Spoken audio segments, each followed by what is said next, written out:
करण औजला का स्वागत है। थैंक यू भाई, thank you for having me. TRS पर आपका इंतजार हो रहा था बहुत देर से। मैं इंतजार कर रहा था यहाँ पे आने का भाई। कैसे हो ब्रो? आई एम ओके भाई, हाउ आर यू? बहुत अच्छा लग रहा है आपसे मिलके। Thank you, same here. मैं डायरेक्टली एक चीज़ कहना चाहता हूँ, ठीक है, और ये मैं सिर्फ पंजाबियों के साथ करता हूँ, इतना ज़्यादा खुलता हूँ स्टार्ट में ही। आई थिंक क्योंकि हमारे कल्चर में थोड़ी दिल वाली बातें ज़्यादा होती हैं, हमारे आर्ट में भी दिखाई देता है, इसलिए मैं एकदम खुल के बता रहा हूँ कुछ। हाँ जी। बहुतों को आपके पास्ट के बारे में पता है, आपके बचपन के बारे में पता है, हाँ जी। क्या हुआ उसके बारे में पता है। उस पर्सपेक्टिव से भी मैं रिस्पेक्ट करता हूँ बहुत ज़्यादा आपकी, पर एज एन आर्टिस्ट जहाँ तक आप पहुँचे हो, हाँ जी। वो भी अकेले, बहुत इंडिपेंडेंट सफ़र रहा है। तो जितना ज़्यादा आप सेल्फ मेड हो, उस सेल्फ मेड एनर्जी की वजह से मैं बहुत रिस्पेक्ट करता हूँ आपकी। थैंक यू भाई। और अक्सर ये मैं एंड में कहता हूँ, पर मैं स्टार्ट में ही कहूँगा कि I feel it's just your beginning. Yes, तो I believe in that. Thank you for being in this thank studio. You भाई, थैंक यू सच्ची। और अब बहुत ज़्यादा सेक्सी भी हो। Thank you bro. Yeah that's so funny. आपके गानों में सेक्सीनेस होता है। या डू यू एग्री? या आई डू एग्री एक्चुअली। ये तो सही बात है भाई। ये बस शुरू से ही है, बस आता है साथ में ही। क्या वाइब आप पैक करते हो गानों में?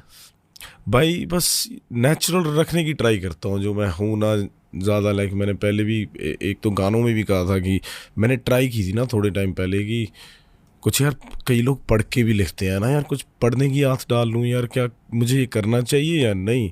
मैंने ट्राई किया, नहीं पढ़ूँगा मेरे से। दैन मैंने कहा अगर मेरे थॉट्स ही मेरे से लिखवा रहे हैं, मैं सही लिख रहा हूँ यार। Like I am writing about normal, a normal human being that don't know, like, है ना, किताबों में क्या है या जो भी स्ट्रीट्स लिख रहा हूँ ना, जो भी, तो अगर सही चल रहा है तो why not, like, अगर इस वक्त मेरे थॉट्स ही लिखा रहे हैं तो I just keep it natural basically. I feel कि आपका करियर स्ट्रेंथ बाय स्ट्रेंथ अभी ऊपर जा रहा है। हाँ जी। That's what all of us feel as listeners. Yeah. Plus Punjabi music is generally booming. Growing, yeah. It's booming भाई, मतलब like there's a kid in my building, हाँ जी। 10-year-old, हाँ जी। जिसके साथ मैं कभी कभी फुटबॉल खेल लेता हूँ थोड़ा सा। Yeah. उससे पूछा कि what kind of music are you into? And I remember being in 5th standard, being 10 years old. Yeah. We didn't listen to that much Punjabi music. Like, maybe I listened to it because I am Punjabi, but Not people many didn't. people, yeah. उसने कहा कि Punjabi music is the biggest thing right now with people his age. Yeah, bro, that makes me happy, मेरे को मैं बहुत खुश होता हूँ इस बात से, क्योंकि मेरे हिसाब से जबकि आप बात कर रहे हो, like you might have listened to Punjabi songs when you was maybe young, Sukhbir. हाँ, so look at that, bro. If you know him, like, you know Punjabi music, right? So it's like many people weren't doing that because ज़्यादा लोग, it was cool thing नहीं थी। हमारे यहाँ थी, but not like especially यहाँ पे. So it just makes me happy कि लोग और open है अभी, more languages, there's no barriers, people are uniting. End of the day, it's all about getting everybody together. Like, yo, we're all one. Like, there's I know, like, we speak different languages. Like, मैं भी try कर रहा हूँ हिंदी में बात करूँ, क्योंकि it's way of communication. Language is nothing. I think, like, it's always, sometimes कई लोग, like, बाहर उमर है, उसको वो मेरे बाकी लोगों के साथ जब बात करता है, उन्हें इंग्लिश नहीं आती, ऐसे पंजाबी हिंदी नहीं आती, कुछ नहीं आता, but they still communicate. So it's like through the eyes. Vibe पकड़ लेते हैं। हाँ, पकड़ लेते हैं। So same ही thing ऐसे है ना उसके साथ भी। So yeah. ओमार कंफर्टेबल रहेंगे ऑन स्क्रीन आने के लिए? मेरे को इसके बारे में नहीं पता, पर ट्राई कर सकते हैं। Maybe, yeah. Bro, Omar, how comfortable are you coming on screen for 5 minutes? Yo, we were just talking about how, like, you've been communicating with my people, but you don't even know the language. Come in. How's it going? Good. How are you liking being in India? It's beautiful. Yeah. It's a different culture, but it's beautiful. Okay, just talk into the mic a little bit. Okay. Have you picked up on the Punjabi energy of Karan Aujla? Oh my God, it's amazing. I don't know what he's saying, but it's just the spirit and it's just phenomenal. I'm bouncing like I'm listening to Tupac. You know what I mean?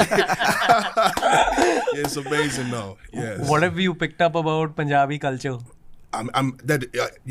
We all, that they're just beautiful people. I mean, I don't know. I know his energy. I know about him. I don't know too much about the culture, but I know he's an amazing man. This is the culture. Yes. Yeah, man. You feel a vibe through the music at least? Oh my goodness, yes. I'm in there. Like I know what everything. I know everybody's saying. Yeah. I'm like, yes. He's having more fun every time. Yes. Yes. So, last question for you. How would you describe Punjabi music in one word based on everything you've listened to with Karan? I think it needs to be out more.